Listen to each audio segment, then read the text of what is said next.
Hello friends, I welcome you to રીપી e learning hub. મિત્રો, આપણે ચેપ્ટર નંબર 5માં છીએ ભાગીદારનો પ્રવેશ, જેનો 8 માર્ક્સનો દાખલો આપણે પૂછે છે સ્વાધ્યાયના દાખલામાં. આગળ વધીએ. આગળ બે દાખલા આપણે જોયા હતા. નેક્સ્ટ, વિદિત અને વિશાલ 2:3ના પ્રમાણમાં નફો નુકસાન વેચતા ભાગીદારો છે. ઓકે, તો આપણને ખ્યાલ આવી ગયું જૂનું પ્રમાણ 2:3. નેક્સ્ટ, 31/3/16ના રોજની તેનું પાકું સરવૈયું નીચે પ્રમાણે છે. બંનેના મૂડી ખાતા આપ્યા છે 4860. આકસ્મિક અનામત છે, કામદાર વળતર અનામત, રોકાણ અનામત, લેણદાર ઘાલખાત અનામત, મકાન યંત્ર દેવાદાર, બેંક અને રોકાણો. બેંકની બાકી આપી છે, આપણને ખ્યાલ છે તે રીતે. મૂડી બંને ભાગીદારના મૂડી ખાતાની જમા બાજુ અને બેંક શિલ્લક અથવા રોકડ શિલ્લક જે હોય તે એ રોકડ કે બેંક ખાતાની ઉધાર બાજુ. આગળ જઈશું. હવાલા આપ્યા છે 1/4/16ના. બંટીને નવા ભાગીદાર તરીકે પ્રવેશ આપે છે. બરાબર, નીચેની શરતોએ પ્રવેશ આપ્યો. અહીંયાથી ખ્યાલ આવે ચેપ્ટર નંબર 5 ભાગીદારના પ્રવેશનું ચેપ્ટર છે. આગળ, વિદિત અને તેના ભાગ વિદિત તેના ભાગમાંથી, આગળ આપણે ટૂંકા દાખલામાં જોઈ ગયા મિત્રો, તેના ભાગમાંથી એટલે એટલો ત્યાગ કરે. તેના ભાગ ન હોય તો જૂનો ભાગ ગુણ્યા અત્યારે જે ભાગ આપ્યો હોય તે, પરંતુ અહીંયા ભાગમાંથી છે એટલે 1/4 ભાગ જે છે ત્યાગ કહેવાય. આ ત્યાગ આપ્યો છે. અને વિદિત તેના ભાગમાંથી આટલો, અને બીજા ભાગીદાર આપણા જે હતા વિશાલ. ઓકે, વિશાલ તેના ભાગમાંથી 1/8 ભાગ એટલે 1/8નો ભાગ વિશાલ ત્યાગ કરે છે. બરાબર, બંટીની તરફેણમાં ત્યાગ કરે છે એટલે બંટીને આપે છે. ઓકે, હવે જુઓ, અહીંયા જૂનો ભાગીદાર જે છે વિદિત 1/4 ભાગ આપે છે, વિશાલ 1/8 ભાગ આપે છે. આ બંને ભાગ ત્યાગ કરે છે તો જે નવો ભાગીદાર બંટી છે એટલો એને ફાયદો થશે, લાભ મળશે. મીન્સ આ બંનેના જૂના પ્રમાણ ત્યાગના પ્રમાણનો સરવાળો જે કરીએ એ નવા ભાગીદારનો નવો ભાગ થાય. ઇન શોર્ટ એમ કહી શકું, આ બંટીનો નફા ભાગ આપ્યો નથી. જો બંટીનો નફા ભાગ આપણે ક્યાંય આપ્યો નથી. ઓકે, તો આ બંનેનો સરવાળો કરીએ 1/4 વત્તા 1/8 આનો ભાગ, બરાબર, વિદિતનો ભાગ પ્લસ વિશાલનો ભાગનો જે ત્યાગ કરે છે એ ભાગ મળશે બંટીને. ઓકે, હવે અહીંયા 4 ને 8 એટલે 2 વડે ગુણવા પડશે. ઉપર 2 એકા 2, 4 દુ 8, 2/8 1/8, તો 2 ને 1 3/8 ભાગ એ જે મળશે એ બંટીને મળશે. એટલે બંટીનો ભાગ જ્યારે ન આપે ત્યારે આપણે જાતે મેળવવાનો. કેવી રીતે? તો જૂના ભાગીદારો જે ત્યાગ કરતો હોય એ ત્યાગ બંનેનો સરવાળો કરી નાખો એટલે નવા ભાગીદારનો આપોઆપ નફા ભાગ મળી જાય. Very simple. ઓકે, તો બંટીનો ભાગ આપ્યો નથી ત્યારે આપણે આ રીતે મેળવવાનો. નેક્સ્ટ, આગળ, બંટી મૂડી તરીકે 72,000 અને તેના ભાગની પાઘડી રોકડમાં લાવશે. એટલે મૂડી 72,000 લાવે છે તો રોકડ ખાતે ઉધાર, તે બંટીના મૂડી ખાતે જમા. અને નવી પાઘડી રોકડમાં જોઈએ. આગળ, પેઢીની પાઘડીનું મૂલ્યાંકન મિત્રો 32,000 કરવામાં આવ્યું. ટોટલ પાઘડી છે 32,000. આ 32,000માંથી તેનો જે ભાગ છે એ 3/8, તો 32,000 ગુણ્યા 3/8 ભાગની પાઘડી એ કોણ લાવશે? બંટી. ગણતરીમાં આગળ જોઈશું. વિદિત અને વિશાલ તેમને મળેલ પાઘડી પૈકી 50% તો રોકડ ઉપાડી જાય છે. હવે એને જે ત્યાગના પ્રમાણમાં પાઘડી મળી એમાં 50% રકમ અંશતઃ ઉપાડી જાય છે. યંત્રો પર 10% ઘસારો ગણો. દેવાદારમાંથી 3600, ઘાલખાત માંડીવાળો 15%, ઘાલખાત અનામત, રોકાણની બજાર કિંમત 9,000 છે. કારીગર વળતર 30,000નો દાવો સ્વીકાર્યો. લેણદારની 10% રકમ ચૂકવવી પડશે નહીં, તો ફાયદો થયો. આગળ જઈએ ગણતરીમાં. ઓકે, હવે મેં તમને વાત કરી તેમ વિદિત 1/4 ને વિશાલ 1/8 ત્યાગ કરે છે. બંનેના છેદ સરખા કરતા હમણાં મેં તમને બતાવ્યું. તો ત્યાગનું પ્રમાણ આવે મિત્રો 2:1. ફરી પાછું લઈ જાઓ. બરાબર, આ 2:1 અહીંયા આપણે મેળવ્યું ત્યાગનું પ્રમાણ, તો અહીંયા આપણે કહી શકીએ 2:1 આ રીતે. અને નવા ભાગીદારનો ભાગ 3/8. ઓકે, તો આ જો બંટીનો ત્યાગ 2/8 વત્તા બંટીનો ભાગ, બંટીનો ભાગ 2/8 વત્તા 1/8 બરાબર 3/8 નવો ભાગ. અને ત્યાગનું પ્રમાણ 2:1. નવા ભાગીદાર બંટીએ લાવવાની પાઘડી કેટલી? તો બંટીએ લાવવાની પાઘડી, પેઢીની કુલ પાઘડી 32,000 આપી છે. 32,000ના 3/8 એનો જે ભાગ છે તે 32,000 ગુણ્યા 3/8 કરશો કેલ્સીમાં એટલે 12,000 દેખાશે. આ 12,000 જે છે એ બંટી લાવશે તો રોકડ બેંક ખાતે ઉધાર 12,000, તે પાઘડીના પ્રીમિયમ ખાતે જમા 12,000. પાઘડીના પ્રીમિયમ ખાતે ઉધાર, તે જૂના ભાગીદારના મૂડી ખાતે જમા ત્યાગના પ્રમાણમાં. ત્યાગનું પ્રમાણ આપણી પાસે આવ્યું 2:1. ઓકે, તો આ 2:1માં વહેંચી નાખ્યું. 12,000 ગુણ્યા 2/3, 2:1 એટલે 2/3, 12,000 ગુણ્યા 1/3 એટલે જવાબ આવશે 8000 અને 4000. આ થઈ પાઘડીની મેન. આખા ચેપ્ટરની અંદર ધ્યાન રાખજો, આ એક જ મેઇન ટોપિક છે જે ખાસ સમજવાનો છે પાઘડીને લગતો. ત્યાગના પ્રમાણમાં, એટલે ત્યાગનું પ્રમાણ પણ મેળવવું પડે અને પાઘડી કેવી રીતે વેચે છે તે પણ સોલ્વ કરવું પડે. ઓકે, હવે આ જે 8000 ને 4000 છે એમાંથી 50% તો પાઘડી લઈ જાય છે એમ કીધું. તો આ 50% જે પાઘડી લઈ જાય એટલે 8000 ને અડધા 50% 4000 ને 4000 ને અડધા 2000 એ લઈ જશે. ઓકે, તો રોકડ જાય એટલે જમા થાય અને આ બંને લઈ જાય એટલે લેનાર ખાતે ઉધાર થાય. ઓકે, જોઈશું આપણે આગળ. ચાલો, સૌ પ્રથમ હું તમને લઈ જાઉં છું આ પાક્કું સરવૈયું. ઓકે, પાક્કું સરવૈયું લખવાનું 1/4/16 નું મેં તમને કહ્યું હતું 31/3/17 પૂરું, 31/3/16 પૂરું થાય પછી 1/4/16 પ્રવેશ બાદનું, બંટીના પ્રવેશ બાદનું પાક્કું સરવૈયું શરૂ થાય. ઓકે, ચાલો હવે એમાં સૌ પ્રથમ મૂડી ખાતામાં આપણે આગળ વધીએ છીએ. તો મૂડી ખાતાની અંદર સૌ પ્રથમ જમા બાકી આગળ લાવી 48000 અને 60000 અને બેંક ખાતાની ઉધાર બાકી 8400. સૌ પ્રથમ પેલા મૂડી મૂકી દેવાની.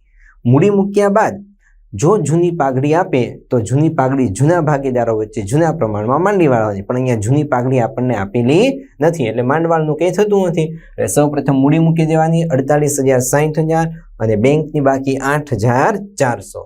હા, મૂડી 4860 અને બેંકની બાકી 8400. ક્લિયર?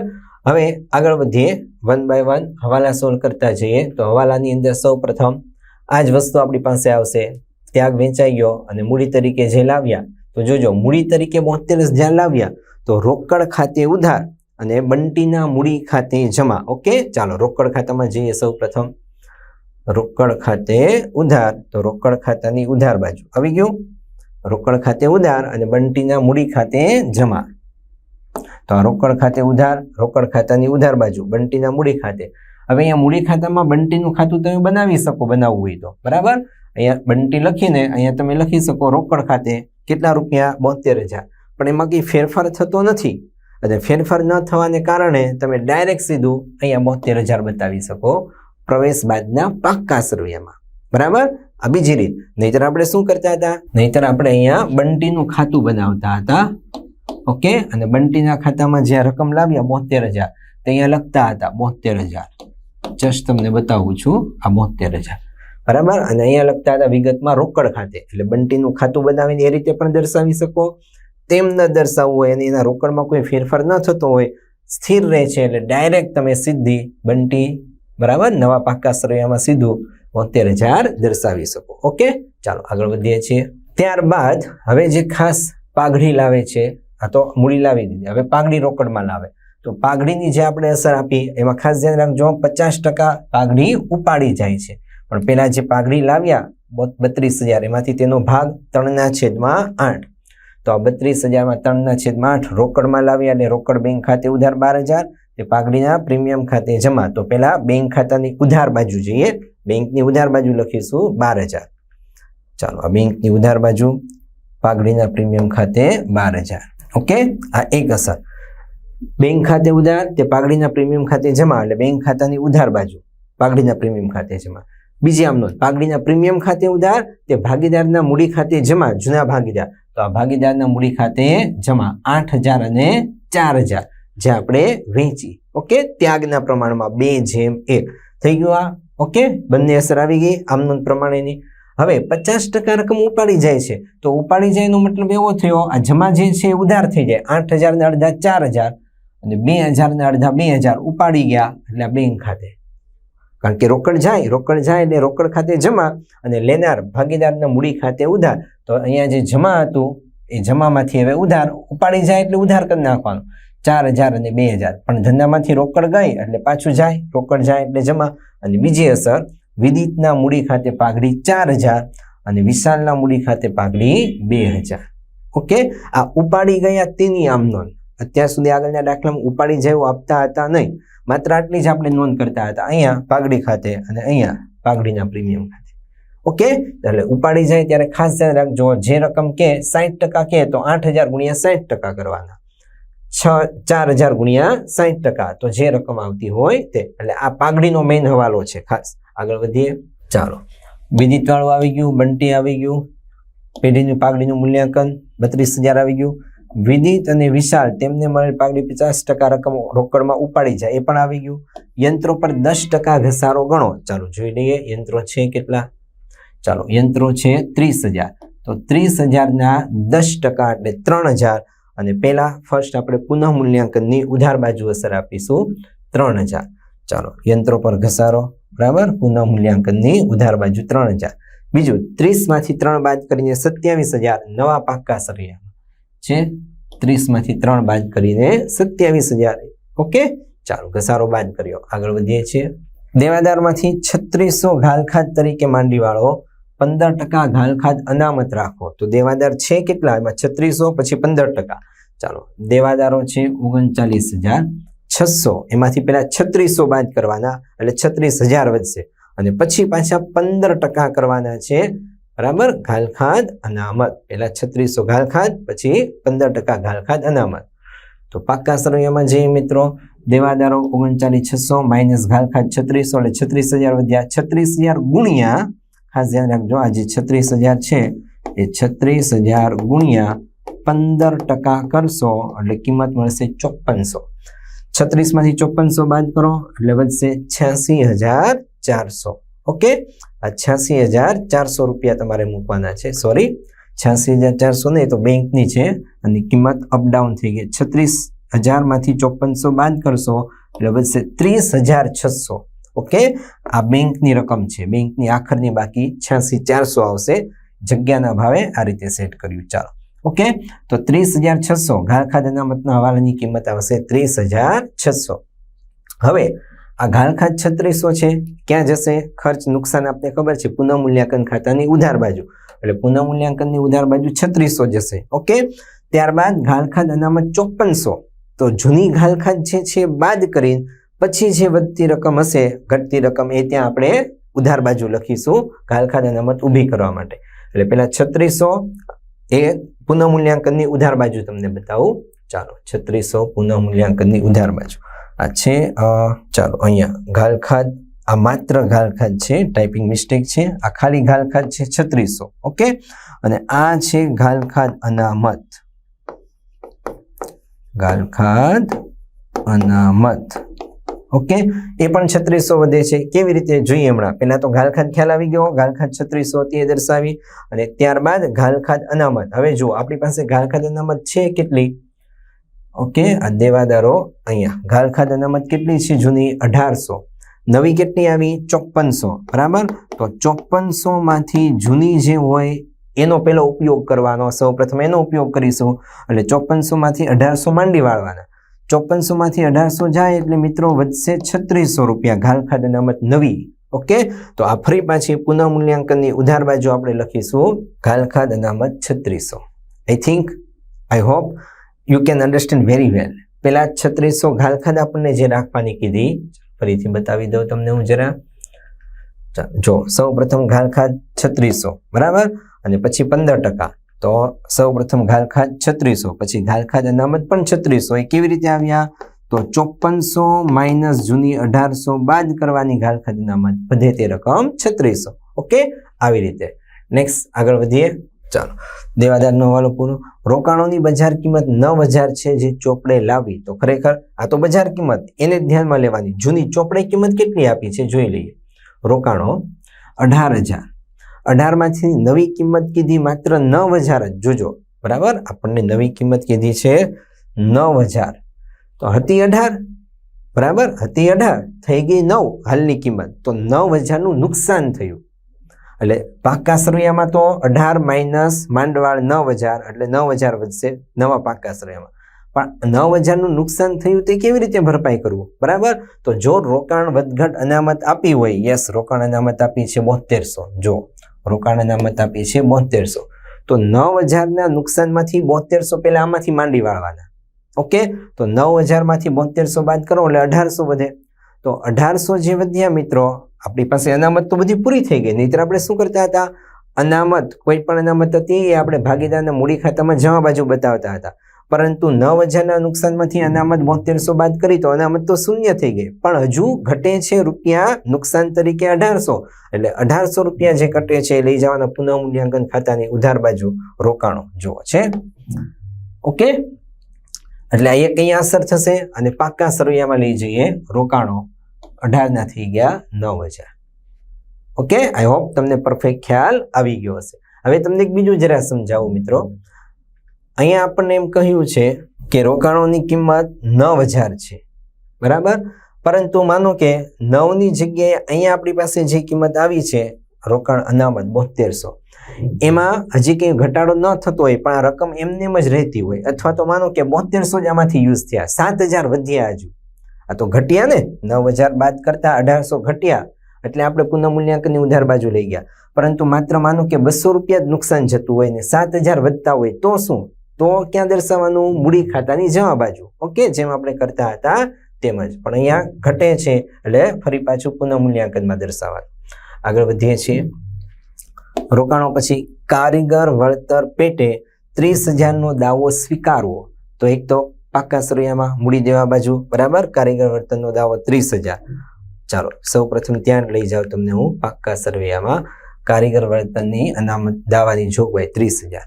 હવે આ દાવો જે છે તો કારીગર વળતર અનામત કેટલું આપ્યું છે એ જોઈએ. 30,000 દાવો તો થયો. કારીગર વળતર અનામત, કામદાર વળતર અનામત 24,000. ચૂકવવાના કેટલા થયા? 30,000. અને તમારી પાસે રૂપિયા પડેલા કેટલા છે એનામાં? 24,000. એનો મતલબ 24 માંથી તમે 30 બાદ કરો તો 6,000 તો હજુ ઘટે ચૂકવવાના, બરાબર. ચૂકવવાના થયા 30,000 અને અનામત પડી છે તમારી પાસે, રૂપિયાની અનામત પડી છે 24,000, તો હજુ 6,000 ઘટ્યા નુકસાન તરીકે, બરાબર, ઊભું કરવું પડશે. એટલે આ 6,000 તમારે બતાવવાનું પુનઃ મૂલ્યાંકન ખાતાની ઉધાર બાજુ. ઓકે, ચાલો 6,000 કારીગર વળતરનો દાવો. નહીતર આપણે શું કરતા હતા? આ અનામત જે છે એ બધી અનામત આપણે ભાગીદારના મૂડી ખાતે દર્શાવતા હતા, જેમાં આકસ્મિક અનામત દર્શાવી છે તેમ. પણ રૂપિયા ઘટે છે એટલે બાદ કરીને અનામત વપરાઈ જાય, નુકસાન થાય તો અનામત પહેલા વાપરવી પડે અને પછી જે રૂપિયા હજુ ઘટતા હોય એ બધા પુનઃમૂલ્યાંકનમાં, વધતા હોય તો મૂડી ખાતામાં જમા બાજુ. આગળ વધીએ છીએ. ચાલો, કારીગર વળતરનો દાવો 30,000. લેણદારોની 10% રકમ ચૂકવવી પડશે નહીં, તો લેણદારમાંથી એટલા ઓછા ચૂકવવાના થયા, ફાયદો થયો, એટલે પુનઃમૂલ્યાંકનની જમા બાજુ. ઓકે, ચાલો, લેણદારો છે 30,000. હવે એમ કહ્યું આપણને 10% રકમ ચૂકવવી નહીં પડે, તો 30,000 ના 10% નહીં ચૂકવવી પડે એટલે 3,000 પુનઃમૂલ્યાંકનની જમા બાજુ. અને નવા પાકા સરવૈયામાં 30 માંથી 10% 3,000 બાદ કરીને 27,000. ઓકે, તો પેલા 3,000 નો ફાયદો થયો એટલે પુનઃમૂલ્યાંકનમાં 3,000 લેણદારો. ઓકે, અને ત્યારબાદ નવા પાકા સરવૈયામાં જઈએ. લેણદારો 30 માંથી 3 બાદ કરીને 30,000 માઇનસ 3,000 બાદ કરીને 27,000. વેરી સિમ્પલ, આટલું. આગળ વધીએ. હવાલા મિત્રો બધા ફિનિશ. ચાલો, હવે પાકા સરવૈયામાં મૂડી આવી ગઈ. આકસ્મિક અનામત બાકી 9,000. આકસ્મિક અનામત, જો આ બધી અનામત જે છે એ નફામાંથી અલગ ફાળવેલી રકમ, એટલે જ્યારે જે રૂપિયા ઘટતા હોય પહેલા એમાં યુઝ કરી નાખવાના, પછી જો હજી વધતા હોય તો ભાગીદારોને વેચવાના. આ અનામતનો ઉપયોગ નથી થયો તો 9,000 ને 2/3 માં વેચવાના, બરાબર, મૂડી ખાતામાં જમા બાજુ. આકસ્મિક અનામત 9,000 ને 2/3 માં વેચી નાખવાના. 9,000 ગુણ્યા 2/5, 2/3. 9,000 ગુણ્યા 3/5. આ રીતે વેચશો એટલે તમને કિંમત મળશે 3600 અને 5400. વેરી સિમ્પલ, બરાબર, આટલું. આગળ વધીએ. ચાલો, આકસ્મિક અનામત આવી ગયું, કામદાર વળતર આવી ગયું, રોકાણ અનામત આવી ગયું, લેણદાર આવી ગયું, ગાળખાત અનામત આવી ગયું, બરાબર. આ બધી વસ્તુ ક્લિયર. મૂડી દેવા મિલકતમાં મકાન કોઈ વસ્તુ નથી આપ્યો હવાલો તો 66,000 સીધું પાકા સરવૈયામાં દર્શાવી દેવાનું. મિલકત 66,000. સ્ટોક મકાન 66,000 સ્ટોક, એમાં કોઈ હવાલો નથી, 18,000 દર્શાવી દેવાનું, બરાબર. અને બેંકનું બાકી આવી ગઈ, દેવાદાર લેણદાર આવી ગયું, તો માત્ર પાકા સરવૈયામાં મકાન 66,000, સ્ટોક 18,000, બેઠે બેઠું મૂકી દેવાનું, બાકીના હવાલા છે. ચાલો, મકાન 66,000 અને સ્ટોક 18,000, સીધી કોપી કરવાની. ઓકે, ચાલો, આખું પાકું સરવૈયું ત્યાં ક્લિયર થઈ ગયું. હવે આપણે ખાતા ક્લોઝ કરીશું. ચાલો, આખું ક્લિયર થઈ ગયું. હવે આપણે 1 by 1 ખાતા ક્લોઝ કરીએ. તો સૌ પ્રથમ પુનઃમૂલ્યાંકનની બાજુ ચેક કરશો તો આપણને ઉધાર બાજુની રકમ વધારે દેખાય છે, 18,000 સરવાળો. 18 માંથી 3 જાય એટલે 15,000, આ પ્રશ્નાર્થ ચિહ્ન. અને 15,000 ને વેચ્યા છે 2/3 માં. 15,000 ગુણ્યા 2 પંચમાંશ અને 15,000 ગુણ્યા 3 પંચમાંશ. આવી રીતે કરશો એટલે 6,000 ને 9,000. આ ખોટ જે ગઈ, ઉધાર બાજુ ખર્ચા વધી ગયા, નુકસાન વધી ગયું. જમા બાજુની આવક ઓછી હતી તો ખોટ ગઈ. અહીંયાથી મૂડી ખાતાની ઉધાર બાજુ ક્રોસ કરવાની. ઉધાર બાજુ ઘટતા હોય તો જમા બાજુથી ક્રોસ ઉધાર બાજુ. તો આપણે લઈ જઈએ મૂડી ખાતાની ઉધાર બાજુ 6,000 ને 9,000. ચાલો, આવી ગયું પુનઃમૂલ્યાંકન ખાતે ખોટ 6,000 9,000. હવે સરવાળા, તો જમા બાજુનો સરવાળો 59,600 અને 69,400. 59,600 69,400 એમાંથી આ રકમ બાદ કરીએ 4,000 6,000, આ બાજુ 2,000 9,000, એટલે ઘટશે રકમ આપણી પાસે 49,600 58,400. બાકી આગળ લઈ ગયા આખરની મૂડી. ઓકે, 49,600 58,400, આ 49,600 58,400 અને નવા ભાગીદારની મૂડી તો 72,000 આપણે પહેલા જ અહીંયા દર્શાવી દીધી છે. એ ન દર્શાવો તો અહીંયાથી 72,000 સરવાળો, આ બાજુ 72,000, બાકી આગળ લઈ ગયા 72,000. એવી રીતે પણ તમે બાકી મૂકી શકો. ચાલો, એટલે મૂડી ખાતું ક્લોઝ. બેંક ખાતું, બેંક ખાતાની અંદર 92,400, 92,400 માંથી 6,000 બાદ કરો એટલે વધશે 86,400. આ આખરની બેંક સિલક આવી ગઈ. બેંક સિલક 86,400. મિલકત કહેવાય એટલે મિલકત લેણામ. બંનેનો સરવાળો કરશો, બંનેનો સરવાળો આવશે 2,37,000. મિત્રો 8 માસનો આ દાખલો. ओके, चलो, thank you very much for watching this video. मिलते हैं एक छोटे से ब्रेक के बाद.